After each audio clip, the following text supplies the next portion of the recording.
Saudações fantásticas! Sejam todos muito bem-vindos ao nosso workshop Vida de Editor. Hoje você vai aprender como a sua opinião pode valer muito para textos de autores publicados ou não publicados que estão aí na labuta para escrever as suas obras literárias, ou mesmo aqueles que já publicaram e que não têm obtido êxito, e também para aqueles que já têm êxito no mercado e que precisam da opinião profissional de um editor. Não estou falando aqui sobre grupo de betagem, não estou falando aqui sobre profissionais freelancers aí que fazem análise crítica. A gente vai entender um pouquinho mais sobre essa divisão, sobre o que é ser um editor e como você pode fazer com que essa seja uma renda para você, uma renda extra para você, ou quem sabe você até não decida fazer como eu, seguir exclusivamente esse caminho e viver disso aí, com uma renda que pode ser bastante variável quando você está profissionalizado, entre 500, 2.000 até 10.000 reais por mês, e em alguns casos até mais. Você também vai saber como é que você pode escalar aí a sua carreira como editor. Se você não me conhece ainda, sou Simon César, sou editor da Fantásticos Editora. Você vai entender mais também sobre o papel de um editor na vida de escritores em geral, principalmente sobre aqueles que ainda não publicaram seus livros. Então, e claro, também aqui no Brasil a gente tem pouco esse relacionamento editor e escritor, pelo menos no que tange a autores que publicam por editoras prestadoras de serviço, fora do âmbito das editoras de publicação tradicional. Então, esse relacionamento é muito importante, vocês vão entender aí, mas principalmente como é que isso pode fazer diferença para a sua vida hoje, já a partir de hoje. Primeiro com esse conhecimento aqui e como é que você pode criar um movimento para que você possa ter êxito como editor ou como editora. E aqui eu não estou falando de editora em si, né, de uma editora de uma empresa em si, mas como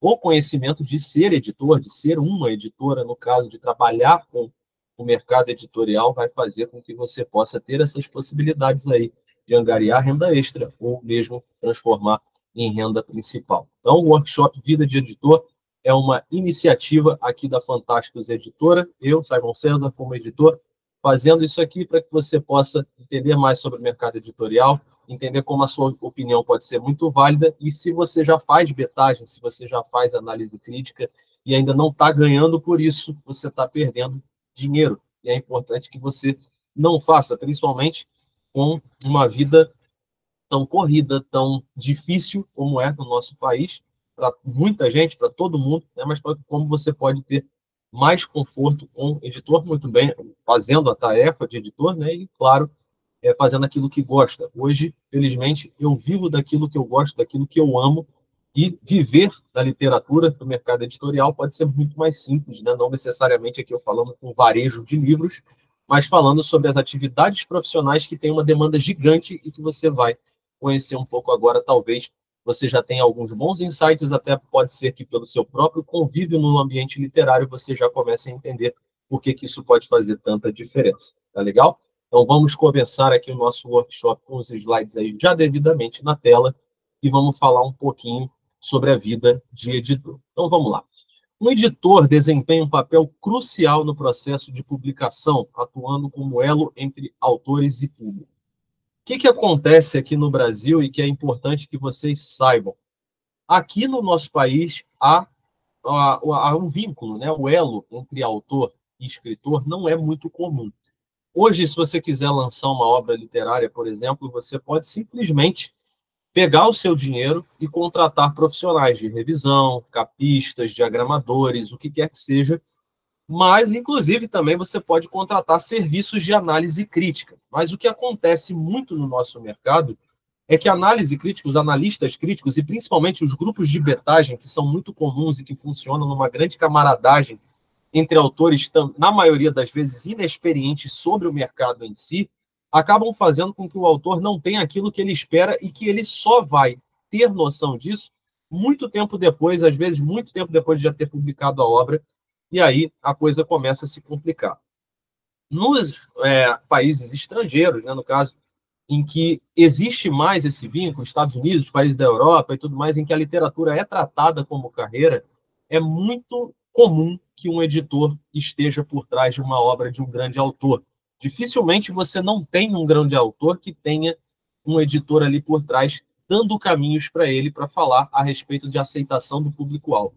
Então, por que isso é tão incomum aqui no Brasil? Porque, até pela própria condição e até pelo próprio nível de desinformação que a gente tem aqui, o que acontece? Existem muitos grupos de betagem, né? Então, são escritores ali que estão dividindo a mesma labuta, que estão ali lutando para escrever suas obras literárias, para publicar as suas obras literárias. Está todo mundo ali dando opinião. Ah, eu achei isso, eu achei aquilo, achei que você pode melhorar naquilo outro e tudo mais, e assim fica baseado nas opiniões pessoais. Só que qual é o grande diferencial de um editor e por que a palavra de um editor vale tanto? Porque o editor não está pensando pela opinião própria. O editor está vislumbrando a perspectiva do público-alvo. Então você tem uma diferença grotesca em relação à opinião de leitores beta. E isso, muitas vezes, a gente entra em confronto com o ego do autor. Então a gente tem que entender um pouco também dessa psicologia do autor, porque quando você está num grupo de betagem, você acaba formando ali um vínculo com aquelas pessoas.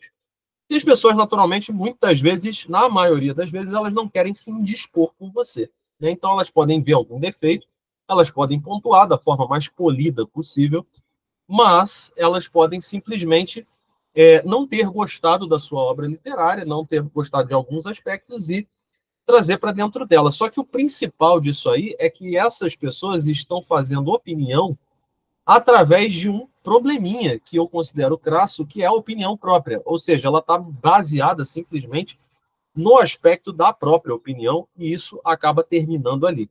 O que é muito sério quando você pensa num livro que é um produto, é uma atividade comercial. Você não vai, pelo menos para quem quer ser lido, né? Não para aquelas pessoas que estão escrevendo ali para amigos e familiares e tudo mais, e está tudo bem só publicar obra literária, o que normalmente depois ganha uma outra expectativa também. Às vezes a pessoa tem a realização de publicar o livro dela e depois ela chega à constatação que ela gostaria de ser lida. Só que ela não recebeu feedbacks profissionais. E aí o livro já está escrito. Então, das duas, uma. Ou ela deixa daquele jeito e submete o livro da forma que tiver, ou ela aceita que precisa fazer esse refinamento no próprio texto e depois ela submete de forma mais ampla ao público-alvo, né? Então, tem gente também, são raros os casos, em que o autor não escreveu profissionalmente, mas conseguiu êxito com o público-alvo. Só que a gente não pode tratar exceção como regra. E é um outro problema muito ferrenho, muito crasso no Brasil.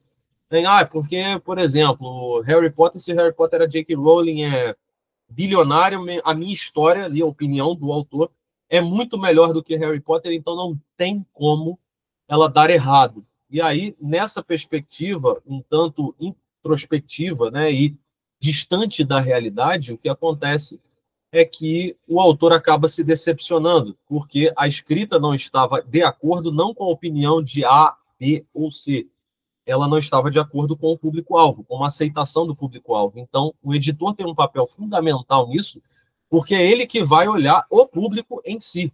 É ele que vai começar a fazer a medida de que, as técnicas que você está utilizando, elas não são necessariamente atrativas para o seu público-alvo. Você está escrevendo muito, por exemplo, para um público infantil, você está escrevendo pouco para um público adulto, então temos aqui uma dualidade, né, uma dicotomia aqui em relação à métrica dos públicos-alvo. A gente tem que entender que aquilo que a gente aplica em determinadas mídias, que a gente faz num determinado filme, quando a gente escreve uma história, a gente não escreve como se a gente estivesse assistindo um filme, como se a gente estivesse assistindo um seriado. Nada disso. A gente escreve de acordo com estruturas narrativas que obedecem a quesitos que fazem parte da literatura e que funcionam melhor na prosa literária. Portanto, e vocês podem constatar isso, vejam que sempre que um livro é adaptado para o cinema, vejam que sempre existe alguma adaptação. E muita gente reclama, às vezes vai reclamar dizendo: mas tinha aquela parte no livro tal que não estava no filme e tudo mais. E eu queria que tivesse e tudo mais. Às vezes é porque aquela parte ali, claro, isso detém aí de uma sensibilidade dos diretores do audiovisual e tudo mais, porém, aquilo, às vezes, simplesmente, num nível de roteirização, não funciona dentro do audiovisual, não funciona dentro de um filme, não funciona dentro de uma série. Então, a gente não escreve e nem revisa pensando em outras mídias. A gente pensa na mídia que a gente está executando, está realizando. Ou seja, no caso aqui, na literatura, a gente tem que pensar a estrutura narrativa não como um roteiro de cinema. A gente tem que pensar como uma estrutura narrativa que vai funcionar para a experiência do leitor. E eu tenho diversos alunos de mentorias, eu tenho mais de uma centena de alunos de mentoria e todos eles, assim, muitos deles, né, todos eles não, seria um grande exagero, mas muitos deles já vieram com essa perspectiva. Não, porque eu estava pensando, sabe o filme tal, a série tal, e aí eu pergunto, mas tá, mas qual é a sua referência literária para o que você está querendo fazer? E aí a pessoa não consegue me responder, justamente porque não tem o hábito de ler. Muitas vezes só tem o hábito de assistir filmes e séries e quer transformar num livro, às vezes porque tem um sonho, né, de transformar aquele livro num filme e tudo mais. Então, a perspectiva é que primeiro você tem que entender a mídia nativa que você está querendo realizar, no caso, uma obra literária, e depois, uma vez que ela está consolidada, que você entendeu aqueles fundamentos, que você aplicou aqueles fundamentos, e aí sim você vai partir para outros horizontes, aí, claro, depois de um êxito com público-alvo e tudo mais, que o projeto teve reconhecimento, isso leva anos a fio, aí sim você transportar aí para o ambiente audiovisual cinematográfico. Então, a gente trabalha muito, o editor trabalha muito com sonhos, com expectativas e tudo mais. Mas a lógica mercadológica ela é muito mais complexa do que simplesmente escrever um livro e publicar. Porque, como eu disse, publicar um livro, todo mundo pode publicar hoje. Se você quiser pausar esse vídeo e publicar o seu livro, você publica. Você bota lá no Wattpad, por exemplo. Você, de uma forma relativamente simples, você também pode publicar na Amazon. Então, você tem diversas formas de você fazer essa publicação. A grande questão é como as pessoas vão aceitar essa obra literária. É essa visão que um editor consegue passar para o leitor. Ou seja, se você está numa promoção lá do Kindle, e aí você consegue fazer download de 1000 e-books, ou uma quantidade enorme de e-books, como é que você vai ser atrativo para que aquela pessoa que fez, muito, na maior parte das vezes, compulsivamente, ali aqueles downloads, como é que você vai convencer aquela pessoa de que ela deve ler o seu livro?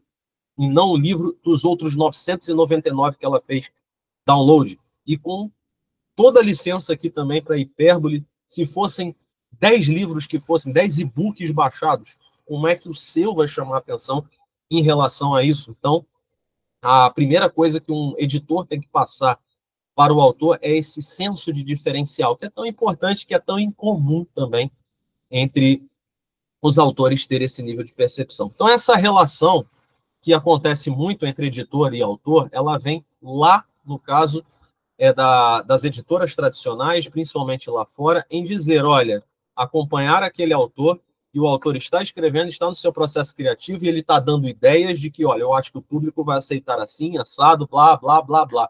Não é para dizer para o leitor, para o autor, no caso, que, olha, a sua história é muito boa, a sua história tem um potencial muito bacana, e que não sei o que. Aqui na Fantástica Editora, por exemplo, a gente fala que não existem histórias ruins.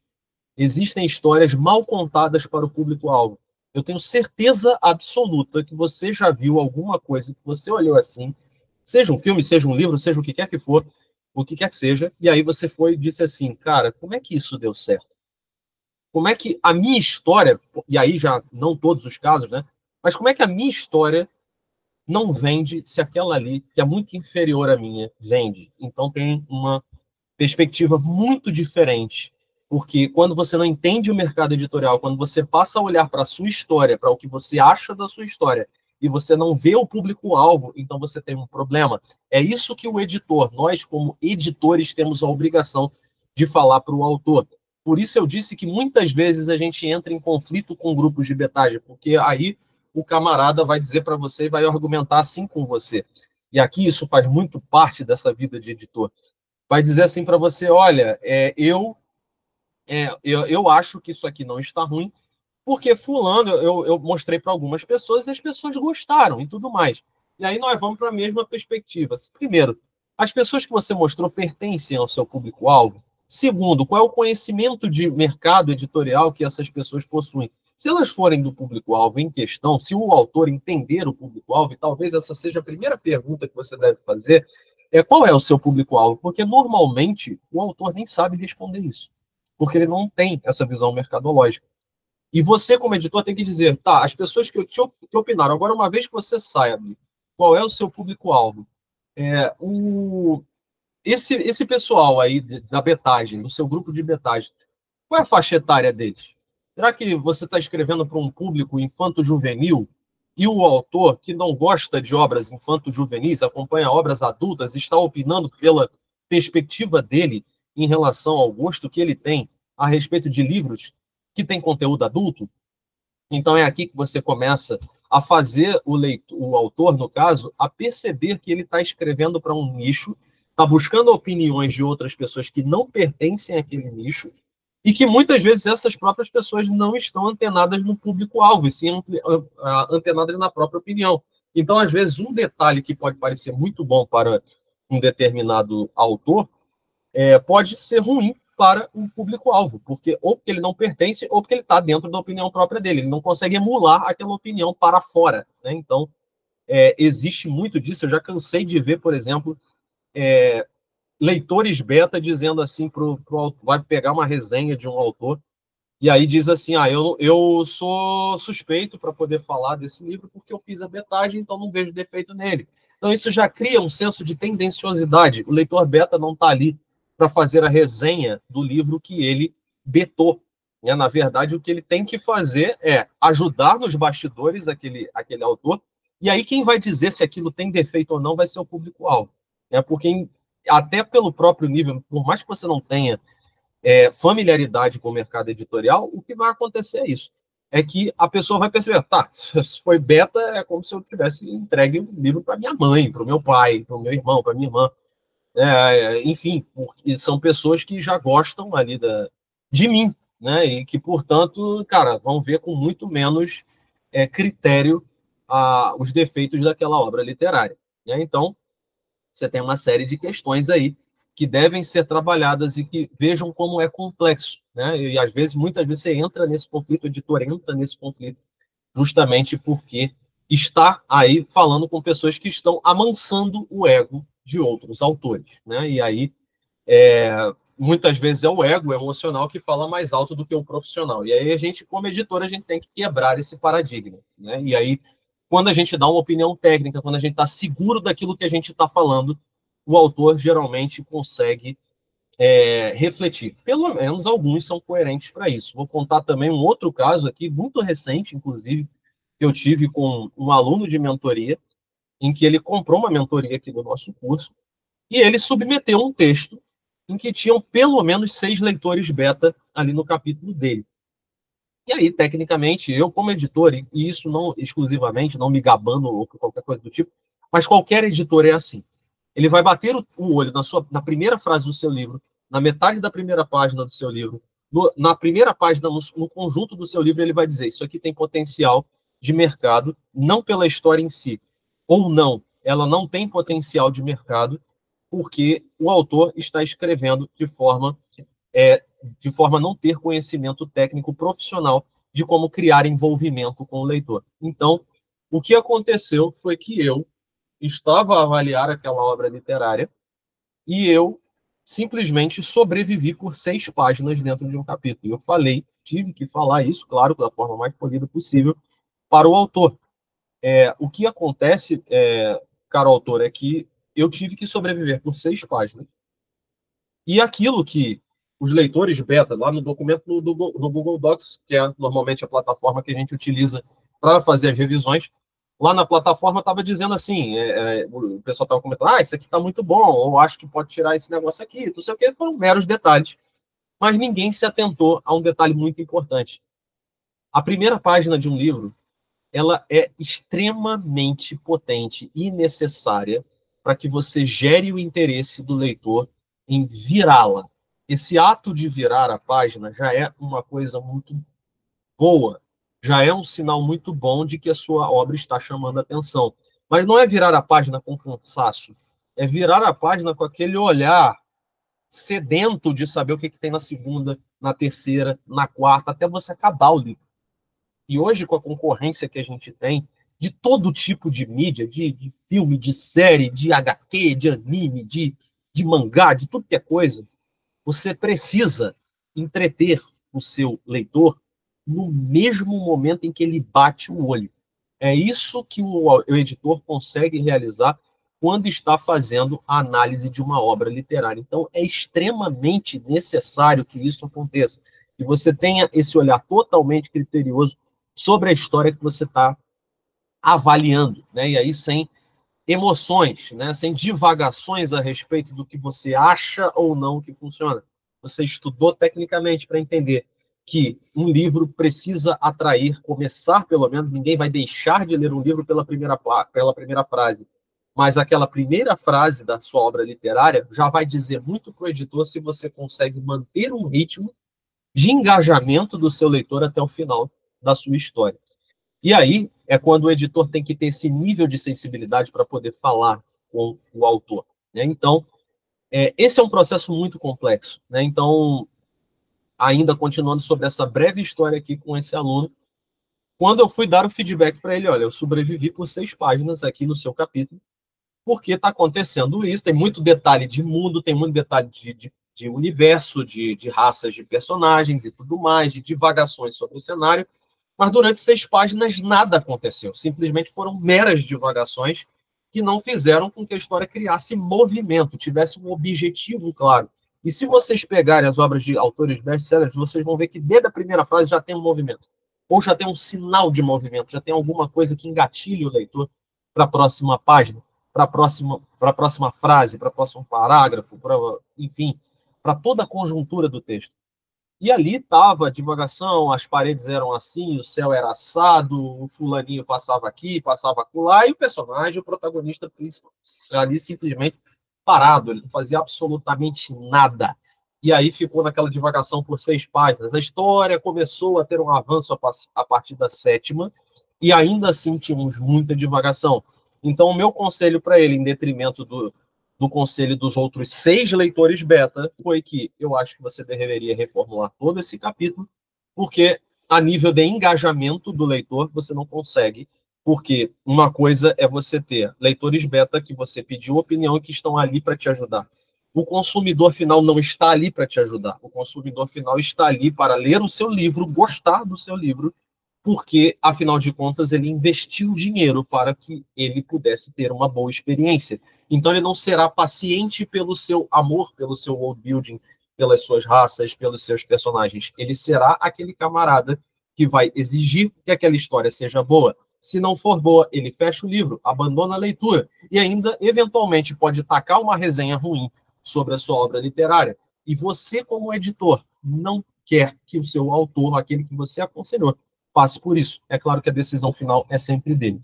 Apesar disso, apesar de um conselho muito sincero e muito polido, esse autor parou de me pedir feedbacks e foi na onda dos betas. O que acontece com isso? Ele não está tendo aceitação. E vai acontecer aquilo que eu não preciso ser um profeta para dizer. Vai acontecer que ele não vai conseguir engajamento, não vai entender bem o porquê. E talvez ele tenha um insight algum dia do que eu, como editor, falei para ele. Não porque eu sou absoluto como editor, mas se eu entregar o texto para qualquer outro editor, qualquer outro profissional, ele vai ter a mesma visão que eu tenho, porque sabe-se da importância, não apenas do autor pensar naquilo que é importante para que ele transmita na obra literária, mas como o leitor vai também abraçar aquela ideia que vai parecer para ele tão boa quanto é para o autor. Então, entendam que o nível de sensibilidade de um editor é tratar aqui com os respectivos autores em que vai fazer os aconselhamentos, as análises críticas, as betagens e tudo mais, de que sim, estamos lidando com pais, no caso os autores, que estão gerando filhos, que são os livros, e que, portanto, serão protetores com aqueles livros, e que, portanto, vão se doer quando você vai falar uma opinião sincera a respeito dele. Nenhum pai, talvez, não sei se você já é pai ou mãe, você que está me acompanhando, mas nenhum pai ou mãe gosta de ser chamado na escola porque o filho fez alguma coisa errada. Né? Apesar de que você vai continuar amando o seu filho e todas as outras coisas, mas ninguém gosta de receber uma chamada da escola porque o filho ou a filha fez alguma coisa errada. Né? E aí teve que ir lá e aí, enfim, consertar o filho, né? Ter que chamar a atenção dele, ter que aplicar alguma coisa que faça com que ele reflita a respeito daquilo lá. Então, é desse jeito que a coisa funciona. Então, a gente tem que ter muito cuidado sempre com a obra literária, claro, com a visão do autor, entender a visão dele, mas entender que não estamos falando apenas de uma visão própria. Se você me contratou como editor para fazer uma análise crítica, para fazer uma betagem do seu livro, é muito importante que você entenda que a diferença que eu terei para qualquer outro grupo de betagem que você faça, ou para qualquer analista crítico que você tenha, né, que vai, porque recebeu algum dinheiro, recebeu algum valor seu, vai falar ali o que você quer para delegar uma potencialidade à história que depois vai fazer você se frustrar. Então, o editor que opina, sinceramente, ele sabe muito bem o porquê que ele está dando as devidas opiniões a respeito da obra literária, tá bom? Vamos lá. Editor é responsável por revisar e refinar o conteúdo. O editor garante que a escrita esteja clara, coerente e envolvente. Isso aqui tem técnica.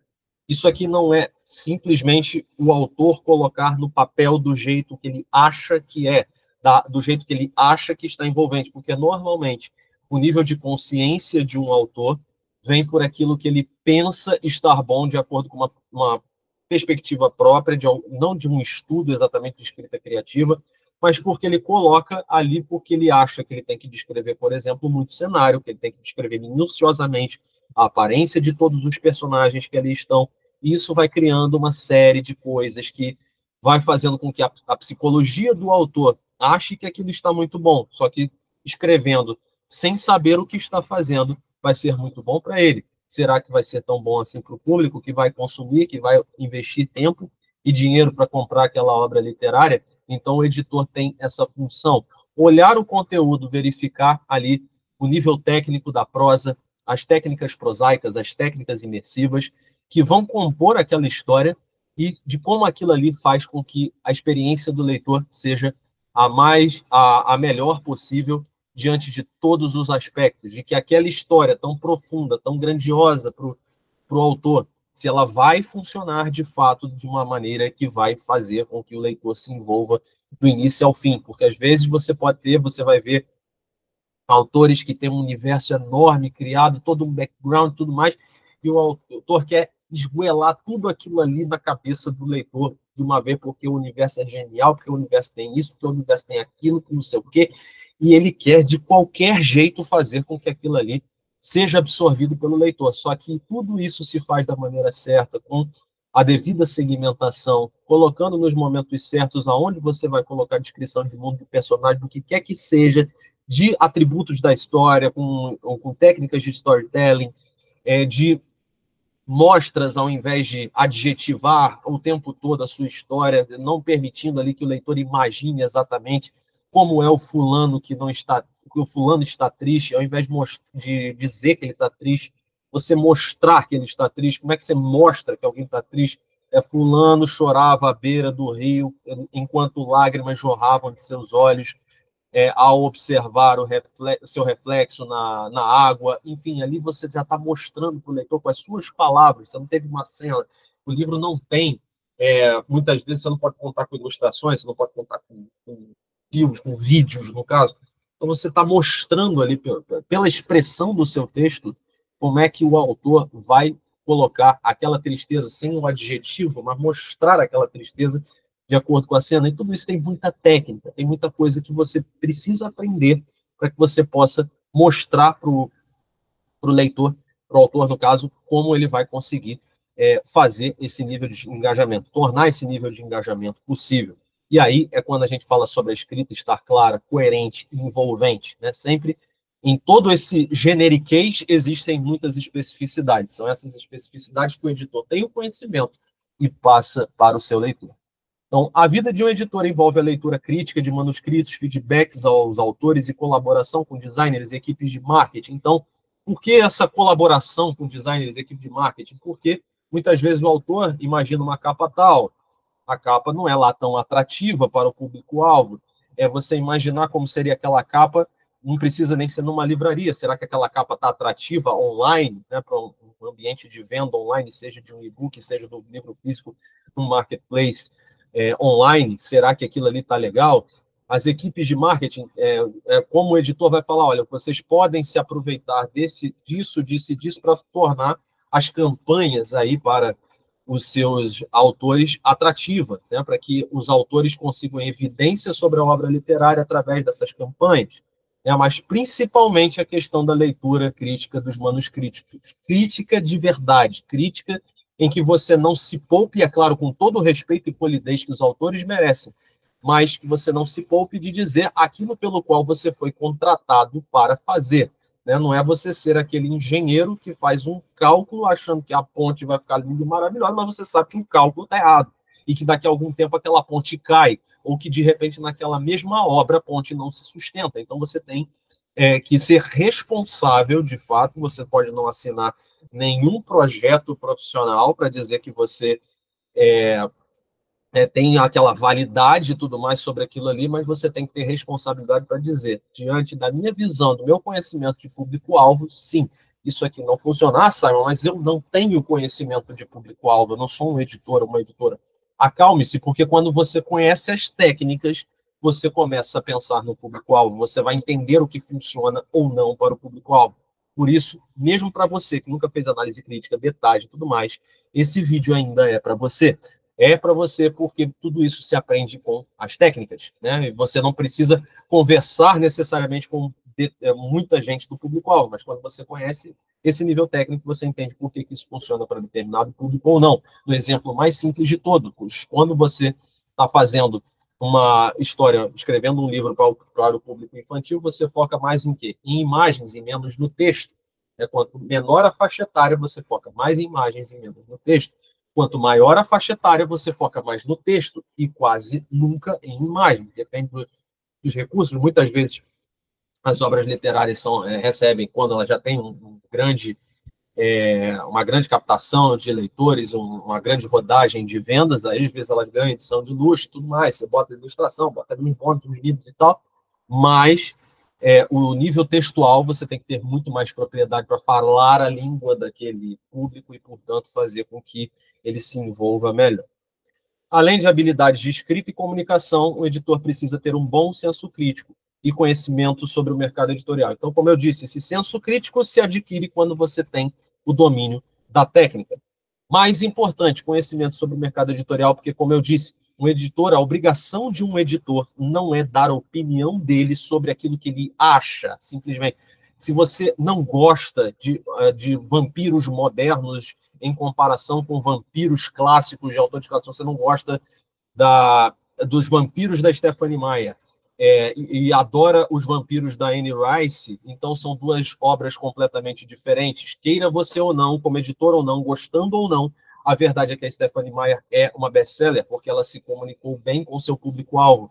Então veja que nunca é sobre a nossa opinião própria, é como o público vai aceitar. Então não adianta os críticos, por exemplo, de cinema, que é uma coisa muito comum, lá no Rotten Tomatoes, né? Eles chegam lá e colocam inúmeras críticas, descem a lenha ali no filme, na série, no que quer que seja, e o público está lá aplaudindo.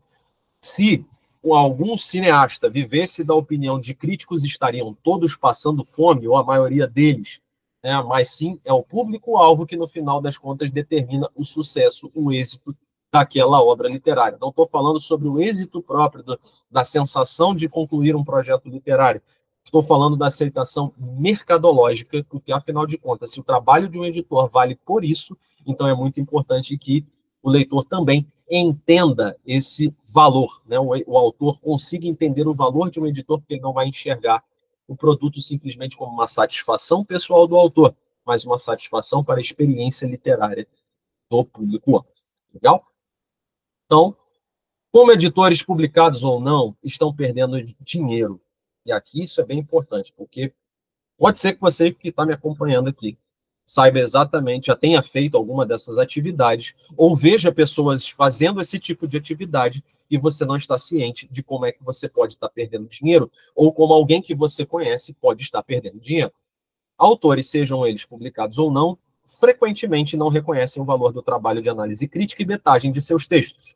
Ao não se profissionalizarem nesse aspecto, perdem a oportunidade de monetizar suas habilidades, seja através de consultorias, workshops ou betagens que podem criar renda passiva. Investir tempo na formação de um olhar crítico e na construção de uma rede pode resultar em ganhos significativos. Um bom exemplo disso está nos grupos de betagem. Então, o que acontece aqui, como eu comentei antes? Os grupos de betagem, hoje em dia, eles são muito comuns em autores que estão lá tentando, na mesma labuta, estão tentando conseguir o seu lugar ao sol para suas obras literárias. Mas aqui, veja, estamos misturando, muitas e muitas vezes, na maioria das vezes, autores que simplesmente estão no mesmo barco, ou seja, conhecendo ainda o mercado editorial, e que, portanto, não têm o conhecimento repleto para criar uma opinião que vai validar aquilo que obedece a um critério comercial de uma obra literária. Portanto, os grupos de betagem eles podem ser muito bons e, na maioria dos casos, pelo meu conhecimento e convivência com o mercado editorial, o que eu vejo nos grupos de betagem é que eles são excelentes para afagar o emocional dos autores, mas de nenhuma maneira, né, quase nenhuma, para também não sermos exagerados, né? E é claro que eles têm a sua ajuda, e a sua contribuição, e muitas vezes ela é importante, mas de pouquíssimas maneiras eles conseguem criar conexão com o público-alvo, porque estão baseando-se nas suas opiniões, e na maioria das vezes essas opiniões nem são de um leitor, no caso beta, que corresponde ao público-alvo em questão com a visão para o público-alvo, e sim simplesmente aquilo que ele gostou, ou do que ela gostou. Então, a gente precisa sempre ter esse olhar crítico, né, sobre os textos em relação àquilo que a gente tem que transmitir pela nossa opinião sincera diante de uma visão de mercado editorial. Então, existem muitas oportunidades de fazer com que você faça betagens e que seja monetizado com análise críticas e tudo mais. Só que na Fantástica Editora a gente já está fazendo esse workshop, que no final das contas você sabe que nós faremos uma oferta aqui para você. Você tem, a gente também oferece análise crítica profissional, a gente oferece mentoria 1-a-1, a gente oferece consultoria, no caso de aqui, já voltado para as análises críticas sobre determinadas obras literárias a um custo. Então, a gente tem muitas formas de monetizar. E existe uma demanda enorme por isso, porque as pessoas procuram validação. Aquelas pessoas que estão com a consciência mais preparada, ou que você vai preparando, vai criando conteúdo para as pessoas, e elas vão entendendo o porquê de ser tão importante você contratar um profissional para isso, elas estão dispostas a pagar. E é claro que você tem soluções e soluções, algumas adaptáveis para um determinado tipo de público, outras não. Outras pessoas não têm condições, outras pessoas sim. Né? E aí, dependendo de como for, diante daquelas condições, você ainda consegue oferecer o tipo de solução que ela precisa para que a sua obra literária ganhe uma análise comercial. E isso vocês podem ver, seja em grupos de Facebook, ou grupos de WhatsApp, ou aonde quer que seja. Eu mesmo, semana passada, estava dando uma passada em um grupo de Facebook, estava lá o camarada dizendo: acabei de terminar o meu livro, agora estou disposto, obviamente, a uma análise crítica profissional, a pagar por isso e tudo mais. Tem muita gente que faz isso o tempo todo, porque já entende, né, um nível de consciência que não está procurando simplesmente leitores beta para falar ali, para apagar seus ânimos, mas porque querem saber se o resultado daquela obra literária está agradável. Né? E aí, quanto maior o conhecimento, a noção, a consciência de que aquilo ali precisa estar bom para o público-alvo, melhor.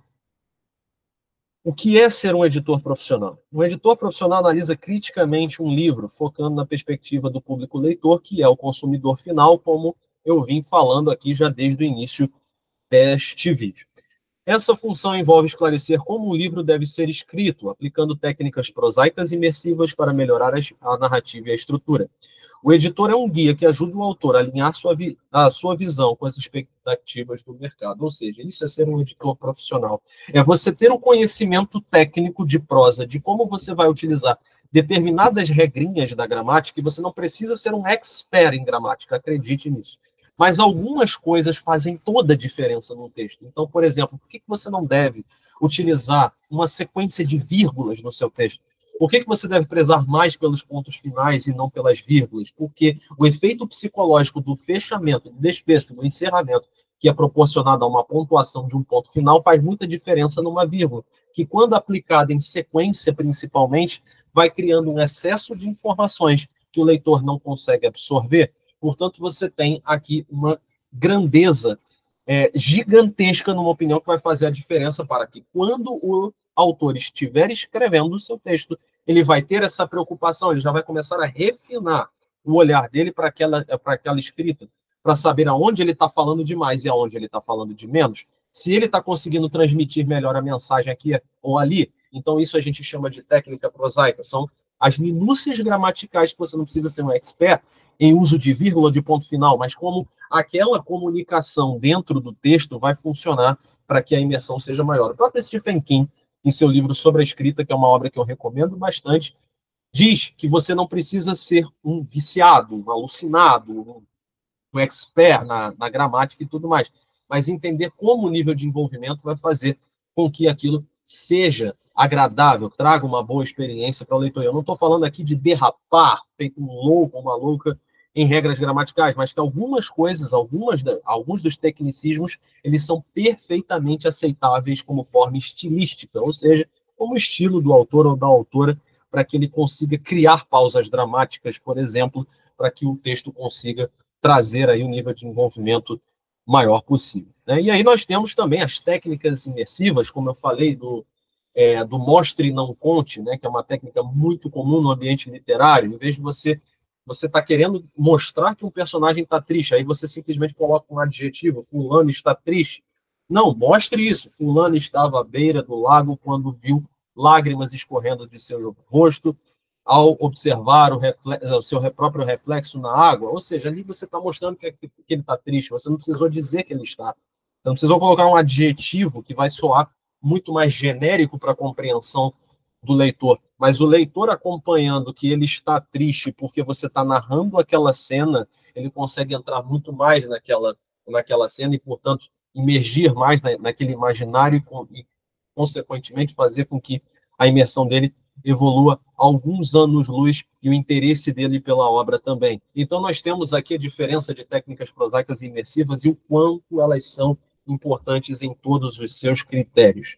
O editor é um guia que ajuda o autor a alinhar sua visão com as expectativas do mercado. Então, como eu disse, venho repetindo, não é sobre a minha opinião como editor, não é sobre a opinião de fulana, de beltrana, de cicrana, de quem quer que seja a respeito das opiniões próprias, mas sim como eles enxergam o mercado, como é que você acha que aquele público-alvo vai aceitar melhor a sua história através das técnicas que você conhece e que, portanto, já vão te dar uma base automática para que você consiga entender o seu público-alvo, o público-alvo do seu cliente, no caso do autor, que está ali contratando o seu serviço. Como eu me tornei editor? A minha jornada como editor começou a partir da experiência de publicar meu próprio livro, A Lenda de Materiales, em 2017. Ao perceber a falta de opiniões críticas da editora com a qual trabalhava, identifiquei a necessidade do mercado editorial em fornecer validações para autores. Essa percepção me levou a entender que todo autor precisa de feedback antes de lançar sua obra, tanto em termos de narrativa quanto na técnica de escrita. Assim, decidi me especializar na edição, ajudando outros escritores a contar suas histórias de forma eficaz e impactante. Então, o que acontece aqui? Eu já fiz esse resumo aqui para você, mas vou contar um pouco mais aprofundadamente como é que foi a minha experiência em lançar A Lenda de Materiais. Então, na verdade, o lançamento do meu livro em si aconteceu em 2016, mas 2017 foi o ano do boom, um ano que eu consegui fazer a divulgação através das redes sociais da minha obra literária para que alcançasse êxito, para que alcançasse vendas todos os dias desse livro. E na época eu não era profissionalizado em escrita criativa, só que existia um porém. Ali, no caso, eu sabia muito bem fazer o marketing do meu livro, portanto, vendi muito bem. O mesmo aconteceu com Eduardo Spohr, por exemplo, na sua primeira obra, ali com a Batalha do Apocalipse, que é uma obra que é bastante questionada e tudo mais, mas ele também tinha o apoio do Jovem Nerd na época, que é um site, um portal, no caso, voltado para o público, que deu muito impulso para ele, ele tinha total envolvimento e conseguiu fazer a divulgação até que chamasse a atenção de uma editora, se não me engano, editora Record. Tá? Então, o que aconteceu aí é que a diferença aí da escrita pela sensibilidade, se você não sabe fazer um marketing muito bom, e acreditem, os autores, 99% dos autores não têm a mínima noção do que é marketing, de como executar esse marketing, e, portanto, ficam dependentes de uma coisa que eles já não conhecem para fazer a obra funcionar. Então, nesse sentido, acaba que você não consegue unir nenhuma coisa nem outra, nem a técnica e nem o marketing. Então, por via das dúvidas, o melhor é fazer com que a escrita seja, em primeiro lugar, bem tratada, porque se você fizer um marketing assertivo, se você tiver conhecimento em marketing, aí sim você vai, muito provavelmente, conseguir fazer com que esse livro chegue nas pessoas, mas com qualidade, né? Com aquela qualidade que você não deve depender da sorte, e sim do conhecimento. Imagine você escrever um livro todo errado e depois tomar bomba aí do público-alvo simplesmente porque você não tinha técnica para escrever. Você pode ter vendido muito, mas não sabia como escrever, e as pessoas estão lá chapuletando a sua obra nas redes sociais, fazendo resenhas, o que quer que seja. Então, sempre prezar pela experiência do leitor é muito importante. Então, nesse sentido, a gente já começa a agregar aqui algumas informações que são muito pertinentes para que você entenda a razão pelo qual um autor precisa de feedbacks. E uma das coisas que eu esperava muito da editora que eu trabalhei na época era que ela me fornecesse feedback se havia aceitação para o público-alvo. Assim como eu, existe uma cambada de autores, aqueles que têm uma visão mais voltada ao mercado, são muitos, mas que ainda não têm noção do mercado, então é muito diferente, mas que querem ser lidos, né? A grande maioria dos autores que escrevem querem ser lidos efetivamente, eles precisam dessa validação, eles precisam entender se a história que eles estão escrevendo é ou não viável, né? Se o texto está bem escrito, se está se comunicando de forma clara, né? E aí sim fazer essa veiculação. Quando eu já tinha lançado a Lenda de Materiais, é que eu fui atrás, né? Depois de já ter escrito e tudo mais, dei sorte, eu posso dizer isso, porque o meu livro ainda assim foi muito bem aceito, mas uma das principais críticas do meu livro que eu não tive retorno justamente porque eu não tive feedbacks profissionais, foi o tamanho do prólogo. Eu tinha um afã de autor de fantasia, e principalmente como narrador de RPG, muitos narradores de RPG que querem escrever fantasia têm isso, de querer explicar o meu mundo minuciosamente. Então, eu gastei 30 páginas para explicar como é que funcionava o meu mundo em um prólogo. Então, se você pegar as resenhas de A Lenda de Materiais, por exemplo, você vai ver muita gente fazendo crítica justamente sobre o ponto do prólogo ser muito confuso, de começar arrastado, e que só depois, quando começa a história de fato, é que as pessoas vão lá e se envolvem por um nível de sensibilidade, né? Mas ainda assim, algo que você não deve arriscar, porque, afinal de contas, agora falando como editor, a maior parte dos textos que eu pego não trazem uma boa sensibilidade, uma sensibilidade suficiente para que eu possa dizer de forma segura de que ainda baseado somente na sensibilidade, aquela obra pode funcionar. Tá legal? Então, essa percepção de entender a necessidade desses feedbacks, até pela realidade que eu tive como autor, me fez ir atrás de conhecimento, de tudo bem, vou me especializar em escrita criativa para entender como é que funcionam esses passos, o que eu poderia ter feito de melhor na minha história. Hoje, por exemplo, o meu projeto é de relançar a Lenda de Materiais já com o conhecimento profissional que eu tenho. É um projeto que eu já iniciei, e aí, dessa forma, sim, fazer uma releitura desse projeto de acordo com tudo que eu aprendi. Mas muita gente lança primeiro o livro para só depois começar a estudar, o que é um erro aí na maioria dos casos. Então, já entendendo essa necessidade de muitos autores, eu fui me especializando até que eu transformei esse conhecimento. Então, comecei a vender cursos a respeito disso, comecei a fazer mentorias, comecei a fazer análise crítica, comecei a fazer betagem, só que com o conhecimento que eu adquiri, eu simplesmente não podia chegar na camaradagem, porque até hoje eu recebo pessoas, às vezes toca no meu WhatsApp, e a pessoa pergunta, você pode dar uma olhadinha aqui no meu texto? A olhadinha custa dinheiro, custa investimento. Então eu digo, olha, para eu fazer essa olhadinha custa tanto. E a pessoa que não está com conhecimento de mercado editorial, ela pode achar, e a tendência é que ela ache aquilo um absurdo, porque afinal de contas, ela só queria que você desse uma olhadinha. Acontece que a minha olhadinha, ela não é simplesmente a de um leitor beta, é um camarada que treinou o olhar para que houvesse, já diante de todo o conteúdo profissional que estudou, para que houvesse uma análise minuciosa sobre uma frase que você escreveu, e eu não estou exagerando. Tanto é que um dos nossos critérios de avaliação na Fantástica Editora é a primeira frase do autor. Ou seja, se aquela primeira frase não estiver funcionando, já é um ponto de feedback. E assim como acontece na primeira frase, se eu já estou dando feedback na primeira frase, não tenha dúvida que ao longo de toda a obra literária eu vou ter muitos feedbacks para dar. Isso é muito incomum que, pela mera sensibilidade, o autor tenha esse senso. Então, sim, todo editor não dá uma olhadinha no texto. Ele vai cobrar alguma coisa, ele vai querer trazer o nível de conhecimento que ele estudou, que ele investiu tempo e dinheiro para que isso também se transfira para o autor, mas que se transfira de uma maneira em que o trabalho dele seja valorizado, porque, afinal de contas, se você valorizar e der a sua crítica e o autor se aproveitar no bom sentido daquela crítica e aplicar no seu livro, o reconhecimento será dado pelo público.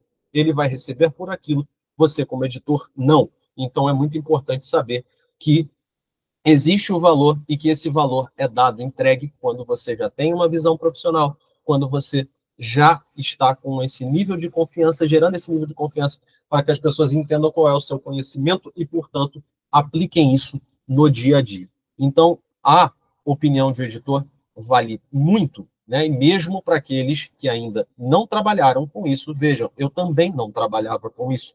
Eu só fui atrás do conhecimento.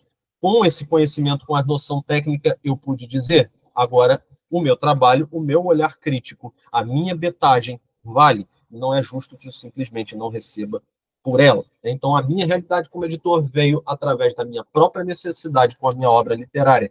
E hoje, no país, nós temos diversas pessoas que simplesmente precisam porque têm uma vida muito complicada. Então, seja para pagar as contas do dia a dia, supermercado, escola das crianças, parcela de carro, aluguel, contas de consumo, lazer, tudo está envolvido, né? Os custos extras, os custos fixos, tudo isso está envolvido e muitas vezes o salário das pessoas não abraça esse tipo de situação. Aconteceu isso comigo. Eu também já não tinha, meu salário já não comportava isso. Eu ganhava R$ 3.000 de folha de pagamento bruto e recebia um desconto de R$ 1.100, mais ou menos, de empréstimo consignado na época. Meu salário líquido caía para 1.900, e mais uns quebradinhos ali com os descontos dos benefícios. Né? Ainda tinha, eu não lembro qual era o mês, mas tinha um desconto também do sindicato e tudo mais. Então, assim, você vai tomando descontos e, dessa forma, você também vai tomando prejuízos. O meu vale alimentação, na época, também não comportava as compras de mês que eu precisava fazer.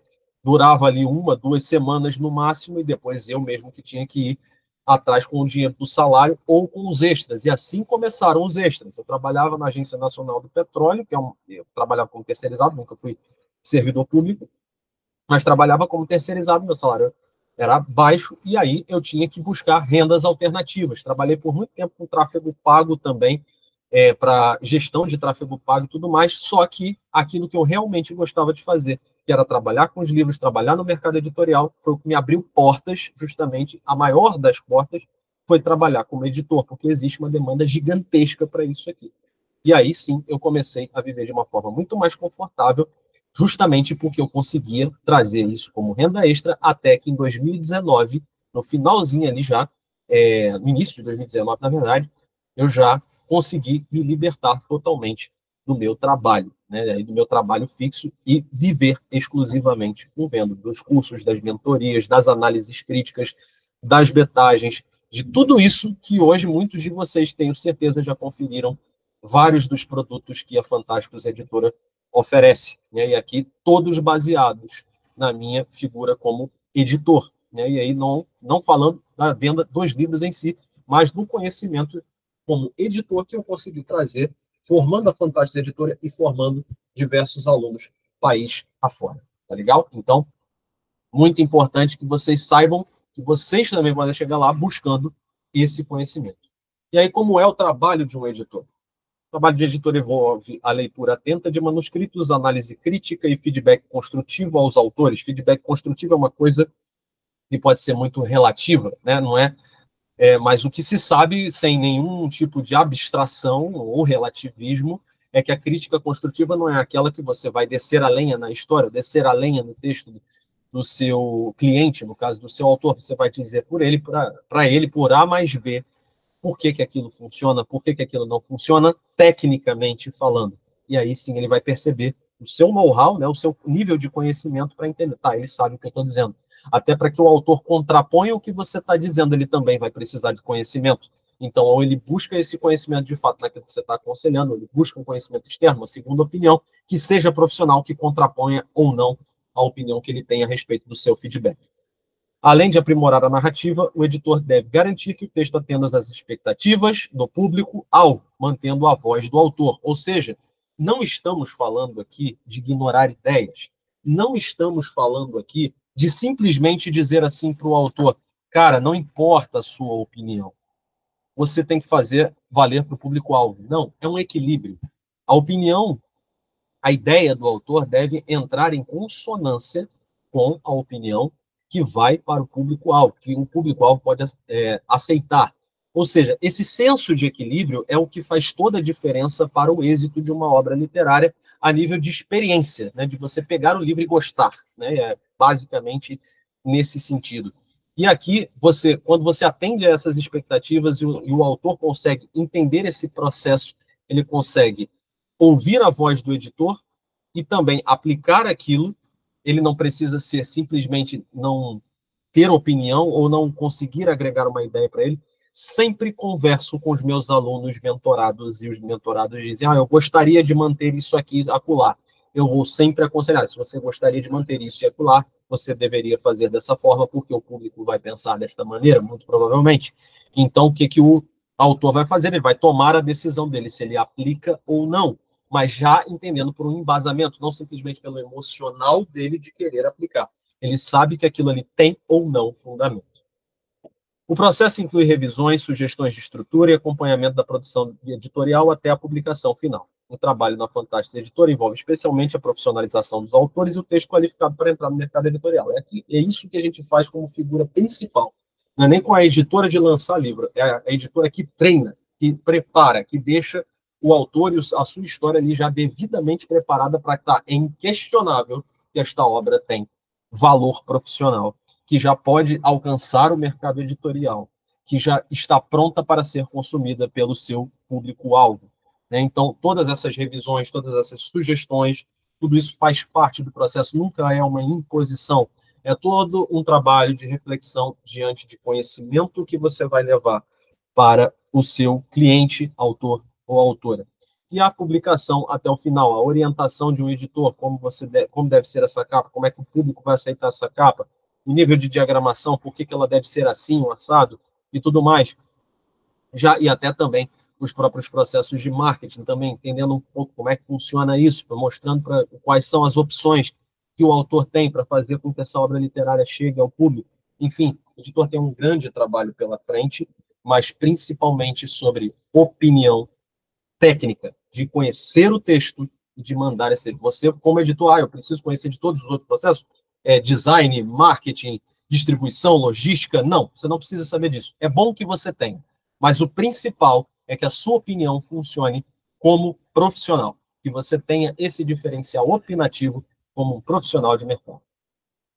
Como se tornar um editor? Então vamos lá. Análise crítica prosaica. Aprofundar-se nas minúcias do texto é essencial para tornar a narrativa interessante, mesmo sem ser um especialista em gramática, como eu disse anteriormente. Você não precisa ser um expert em gramática, não precisa consumir livros de gramática e tudo mais, mas existem algumas técnicas que não ferem a língua portuguesa, podem ferir determinadas regras, mas, no máximo, não ferir, mas arranhar determinadas regras em prol de um estilo. E isso não vai fazer com que sua obra seja criticada. Simplesmente é uma regra que você não colocou em um fator estilístico para passar mais emoção para o seu leitor.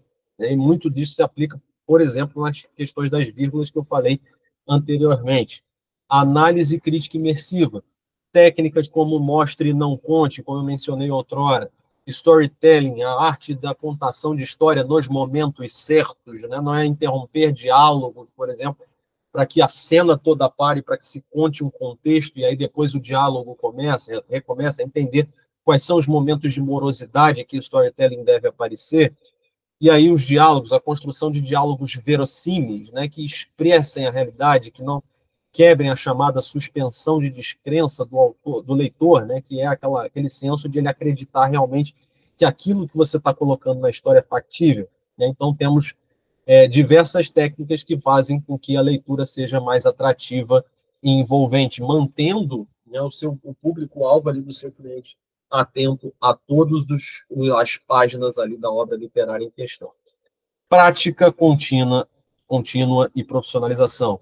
A prática constante na revisão de texto e no feedback aos autores é fundamental para o crescimento e profissionalização como editor. Esse ponto aqui é de suma importância. Eu quero trazer um detalhe aqui. Hoje eu tenho tanta segurança como editor, não porque eu fiquei assistindo aulas e simplesmente não coloquei em prática.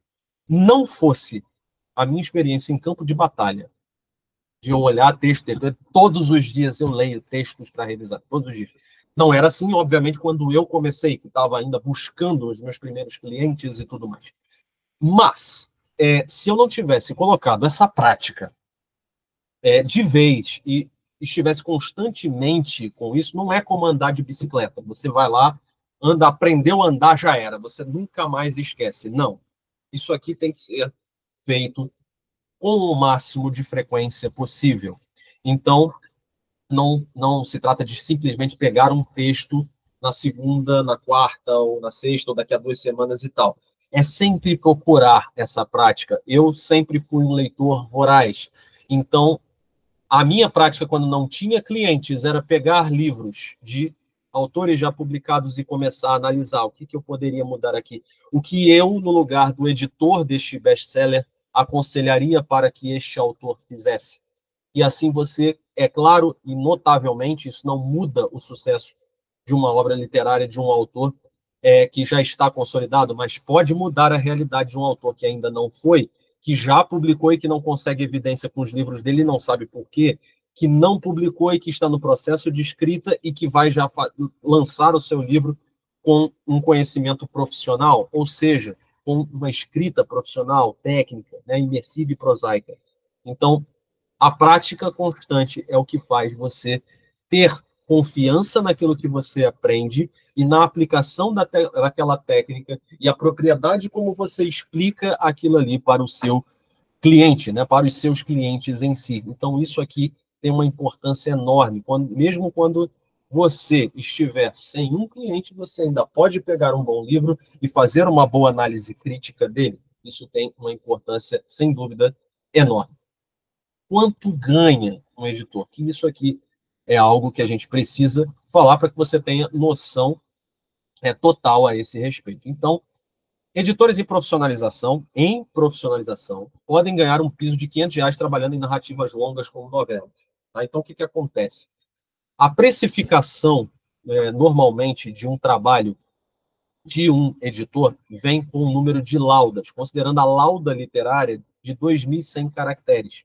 Então, por lauda, normalmente, um autor em profissionalização, em fase de profissionalização, cobra R$ 5 por lauda. Então, geralmente, as novelas, né, elas giram em torno aqui dos R$ 500 de piso aí para você ganhar numa obra literária. É claro que se o autor tiver, quiser, né, no caso, a análise de um capítulo ou alguma coisa assim, aí você vai, notavelmente, ter uma lauda menor, ter menos laudas e, portanto, vai ter menos revisões, mas ainda assim um extra que pode ser muito legal para você já ir inflamando ali, no caso, o seu portfólio, fazendo esse portfólio acontecer, para só então aplicá-lo, né? E aí fazer com que esse portfólio aconteça aí da melhor forma possível, que você tenha trabalhos a apresentar, que você tenha experiência, segurança para oferecer o seu trabalho nesse ponto. Hoje, aqui na Fantástica Editora, uma lauda custa R$ 20, né? Então, já pelo critério profissional, pelo nível profissional que a gente tem, né? Aqui o know-how,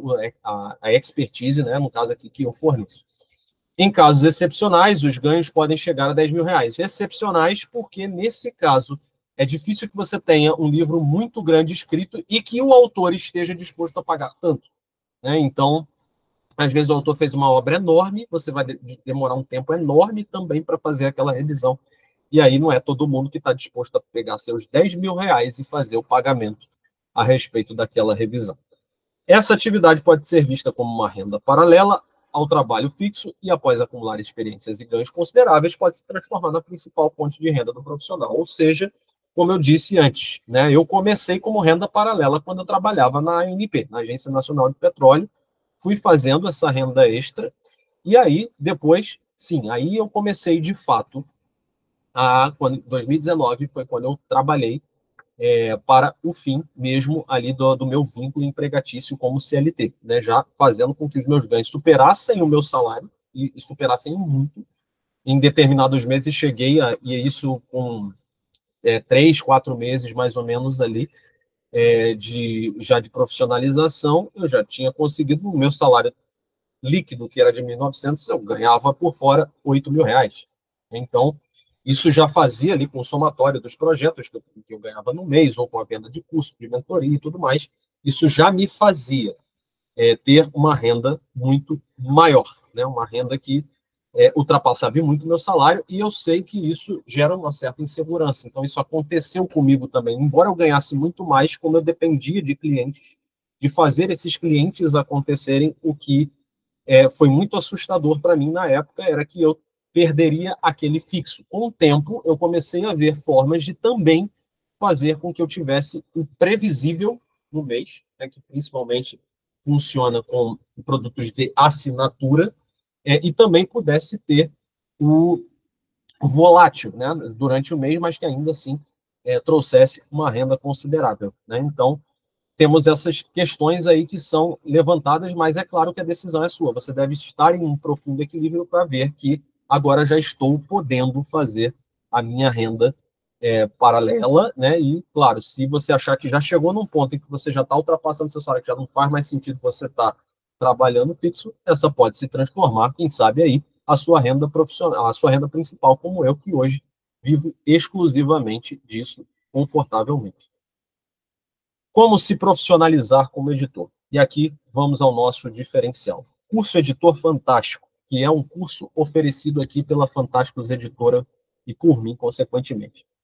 O curso oferece formação completa em edição profissional em apenas 3 meses, preparando o aluno para o mercado de trabalho. Então, pode ser, dependendo do seu rendimento, da sua dedicação, que em 3 meses você já tenha a sua certificação profissional em escrita criativa. Avaliações e certificações. Os alunos são avaliados em 3 níveis: bronze, prata e ouro, com certificações que atestam suas habilidades ao final de cada mês. Devo dizer a vocês que as certificações normalmente não são exigidas para clientes. Eu mesmo nunca usei, nunca tive que usar uma certificação minha para testar um trabalho, para fechar um contrato. Mas, de qualquer forma, é uma boa maneira para o seu currículo de você colocar sua expertise ali em evidência, tá legal? Então, que são esses 3 níveis aqui? O nível bronze é aquele que te dá capacitação de fazer análises de técnica prosaica, como essas questões da vírgula, ou seja, minúcias gramaticais que você vai analisar num texto e que já vai aconselhar para que o seu leitor, para que o seu autor, no caso, tenha e possa aplicar essas edições ali nos seus textos. O nível prata te dá proficiência em fazer análise de técnica imersiva, ou seja, você já vai colocar técnicas de storytelling, já vai conseguir avaliar técnicas de storytelling, de diálogo, de mostra no conte, entre outros, para que você entenda como é que aquilo ali pode causar uma imersão maior para o seu cliente e, consequentemente, para o leitor final. E aí, temos o nível ouro, em que a sua proficiência é necessária e você já é capaz de fazer uma análise ao mesmo tempo da técnica prosaica e da técnica imersiva. Por que a gente separou em duas? Porque, normalmente, os editores, quando estão começando, se atentam muito à técnica prosaica ou muito à técnica imersiva, e não os dois ao mesmo tempo. Então, isso aqui é muito importante para vocês terem essa visão, né? Essa visão mais aprofundada, e dessa forma você ter segurança e também nós podemos certificar você de que você já tem o nível necessário para que possa avaliar um texto de uma obra literária, de um capítulo, o que quer que seja, com todo o conhecimento necessário aí entre os dois tipos de técnica. Oportunidade de carreira. Com a certificação, os alunos podem atuar em diversas áreas de edição, aumentando suas chances de empregabilidade e desenvolvimento profissional. Então, assim, não um emprego formal, necessariamente, porque o campo da área editorial não oferece empregos formais com muita frequência. O que acontece é que você consegue fazer com que essas rendas sejam, conforme os trabalhos que você pega, sejam frequentes, e esse nível de frequência te garanta segurança, né? Aí, num primeiro momento, o que eu sempre aconselho é continue no seu trabalho, vá pegando trabalhos paralelos até que você já tenha, ali você já passou pelo menos uns 3 meses ali já ganhando mais do que o que você ganha, e aí sim você passa a viver exclusivamente disso, né? E aí tendo uma renda muito maior do que provavelmente aquela que você ganha na sua atividade profissional. É claro que você pode conciliar as suas coisas, né? Pode ser que isso aqui não seja simplesmente aquilo que você sonhou para a sua vida. E para falar a verdade, nem era o que eu sonhei para a minha vida. O que eu sonhei era ser um grande escritor, mas eu me apaixonei pela área de revisão e edição, né? Então, ainda que não fosse a paixão da minha vida em termos profissionais, fazer esse tipo de coisa, eu teria conseguido ainda vender os meus livros e, paralelamente, vender o conhecimento a respeito de revisões. Tá bom? É uma decisão que cabe, como toda profissionalização exige, tem processos aí para que você possa se adaptar, se acostumar e, dessa forma, chegar ao nível necessário para que você tenha, enfim, o seu reconhecimento profissional e o valor profissional que a sua opinião pode agregar. Qual o investimento do Editor Fantástico? Nosso curso profissionalizante custa R$ 1.500 e pode ser parcelado em até 12 vezes no cartão, aí no caso com juros. Você precisa ter o limite disponível, no caso, no seu cartão, para conseguir fazer isso aí. Colocando em pé de igualdade com uma faculdade, que afinal de contas você já vai trabalhar profissionalmente com isso aqui, normalmente você paga 2 anos e meio de uma faculdade com mais ou menos R$ 300 de mensalidade. Então você faz aí a conta de quanto dá isso aí em 18 meses, né? Aí já com um período de 2 anos e meio, se a gente estiver falando, por exemplo, de um politécnico, ou de 4 anos, se a gente estiver falando de uma faculdade, a menos que você esteja numa faculdade pública, mas você vai ver que o nível de investimento é muito maior, até se você fosse fazer um curso profissionalizante de escrita criativa em qualquer instituição. E aqui nós já temos o diferencial que você já consegue trabalhar com isso, não precisa estar dependente de entrar num estágio ou não, você já consegue ir atrás disso aqui para que você já consiga essa renda de forma mais imediata. Os alunos que optarem por pagamento à vista via Pix recebem um desconto de 10%, tornando o valor final mais acessível. Então, se você tiver o valor à vista, nós oferecemos 10% de desconto aí para você. Essa estrutura de pagamento facilita o acesso ao curso, promovendo a formação de novos editores em um tempo muito mais rápido. Devo dizer também ali sobre as avaliações, você pode fazer uma avaliação por mês. Então, no nível bronze, você pode chegar, a gente sempre abre as inscrições para a prova no final do mês. Então, vai chegar na última semana, por exemplo, de fevereiro, nós vamos abrir as inscrições. Na semana seguinte, a 1ª de março, você já pode fazer a sua primeira avaliação. E aí, você, passando, você consegue já a certificação do nível bronze e já consegue trabalhar aí com as técnicas prosaicas a nível de revisão. Bônus do Editor Fantástico. Os autores que se juntam à Fantástica Editora têm acesso a bônus exclusivos. Além de networking com outros editores, vocês vão entrar num grupo de editores também que estão em formação conosco, poderão iniciar suas carreiras com trabalhos de revisão já na Fantástica Editora como freelancers, permitindo que a certificação seja utilizada de forma mais imediatista, ou seja, nós vamos oferecer constantemente mural de oportunidades, né, de revisões que eu já, como editor, não dou conta sozinho e preciso passar para outras pessoas. Ali são, já devo dizer que normalmente não é de um livro inteiro, né, mas normalmente são trabalhos menores, são de análises ali de uma lauda, 2, 3, 4 laudas, normalmente de um capítulo, né, mas que ainda assim eu preciso dessas revisões, né, para fazer com que o trabalho aqui na Fantásticos tenha maior rodagem, e aí com isso você pode pegar esse trabalho já ir conseguindo esses trabalhos e fazendo o seu portfólio, né? Claro que entra ali no mural para os editores pegarem, só que eu sempre procuro variar. Então, se fulano já pegou um trabalho, então ele não pode pegar um segundo até que cicrano tenha pego. Eu vou fazer uma rotatividade, ou, a menos que não tenham voluntários além de fulano, e cicrano, no caso, aí sim eles podem pegar um segundo trabalho dentro ali do mesmo período, conforme forem surgindo essas oportunidades, tá legal? Então, é uma coisa importante, porque normalmente quando você sai da faculdade, né, você ainda vai ter que procurar emprego, vai ter que procurar um estágio, procurar o que quer que seja. Estágio normalmente ali não, né, enquanto você está fazendo a faculdade, depois um trainee, ou mesmo uma oportunidade de trabalho dentro da sua área, e aí você acaba ainda tendo essa labuta aí. Já na Fantástica você tem esse bônus aqui que é exclusivo, né, para que você possa já iniciar os seus trabalhos aí, já começar a fazer portfólio, ganhar segurança, que, como eu disse, é primordial a prática para que você possa desempenhar essa função. Tá legal? Agora é com você. Agradecemos a todos pela participação no workshop. Esperamos que as informações compartilhadas tenham sido valiosas e inspiradoras para a sua jornada como editores. O prazo da oferta com bônus foi anunciado no grupo do WhatsApp, então não perca a oportunidade de se inscrever e aproveitar todos os benefícios que temos a oferecer. Tá legal?